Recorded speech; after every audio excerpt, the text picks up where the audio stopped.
Well, Eamon, first of all, thank you so much for having me and covering this important discussion that we've been having. I think what's important to make clear is that the ongoing negotiations that we're having over trying to make sure that we can bring quality, affordable child care to millions of Americans so they don't have to choose between going to work and taking care of their kids, expanding Medicaid so that we can cover millions of more people that Republicans in 13 states have refused to cover, making sure that we invest in our nation's infrastructure. That's all happening only because Democrats are working to pass it. We're doing this without any Republican support at all. And I think that's just so important to underscore. So a lot of the blame here of our struggle lays at the feet of Republicans. So, yeah, of course, it's disappointing that we have one senator who refuses to support more robust climate resiliency and climate change policy. But we're going to pass, let me just be clear, the Bipartisan Infrastructure and Jobs Act and the Build Back Better Act. And we're going to do that over the next couple of months, working through these issues so that we can pass transformative change to improve the lives of millions of Americans and make sure that CEOs who make 350 times more than the average employee at their company does, that they pay their fair share, as do their companies.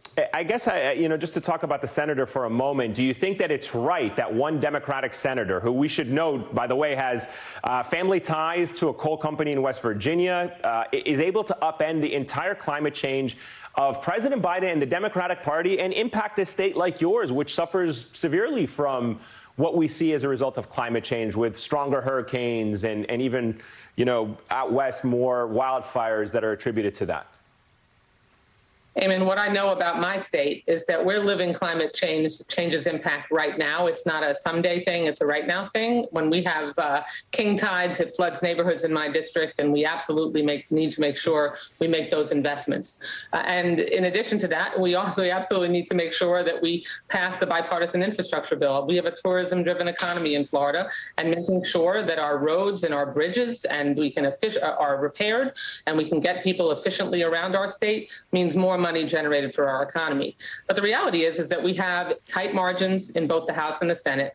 And so we have to make sure that we work towards what we are going to be able to agree to include in these extremely important bills. And I'm just not going to, wring my hands over, what one senator or 3 House members are or aren't going to support. We're going to sit at the table and we're going to work just like we did in 2010 when we passed the Affordable Care Act, where we had also very significant negotiations that we were forced to engage in by ourselves because we had zero Republican support. So give us a little bit of light at the end of the tunnel. I mean, how do you see this playing out? I know that you're saying that both of these bipartisan infrastructure bill and the reconciliation bill will get passed. I appreciate you having that sense of confidence and optimism. But realistically, just tell me, what does that solution look like? Is it going to be a tie? I mean, how do you see it playing out? Well, I see it playing out the way sausage gets made in the legislative process. You started this segment about my experience and knowing, how we get stuff done. And I know we're going to get this done because we're sitting at the table working through the issues that we can get consensus on. Democrats know that, just yesterday we had the monthly payment for child tax credits put about $300 in the bank accounts of millions of families. 4 million kids will see, an improvement in their lives and cut child poverty in half if we make that permanent. We know we want to make sure that we can invest in climate change and resiliency. We know we want to make sure we pass that bipartisan infrastructure bill so that we can create jobs and deal with the economy. And we've got to work together, and we are working together. But the drama that is generated and churned by the press, I understand it's sexy and interesting, but the legislative process is one that requires nose to the grindstone work that we're all putting in together without any Republican help.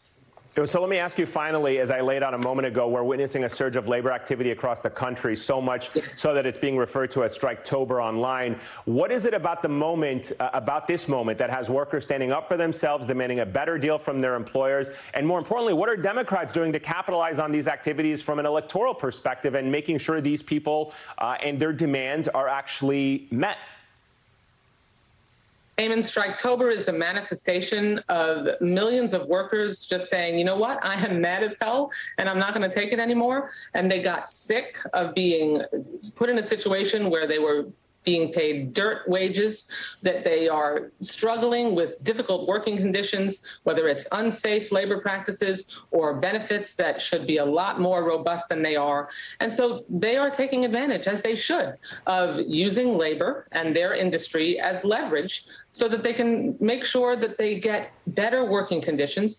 And frankly, there are a lot of people who are leaving the industries, like the retail businesses, the restaurants, because for far too long, they haven't been paid or treated like their worth. And so those industries are going to have to see that they have to step up and they have to pay people what they're worth and make sure they create a working environment that attracts labor. And they're going to do it one way or the other. Otherwise, they're going to have trouble staying in business. And I think that's what it's all about at the end of the day for a business owner. So I support the workers. And what we're doing as Democrats is in the infrastructure bill, we have significant pro-labor policies. President Biden has supported that. And we're going to go ahead and pass pro-labor legislation so that we can make sure that we legislate in the law better working conditions and wages and opportunities for workers across this country.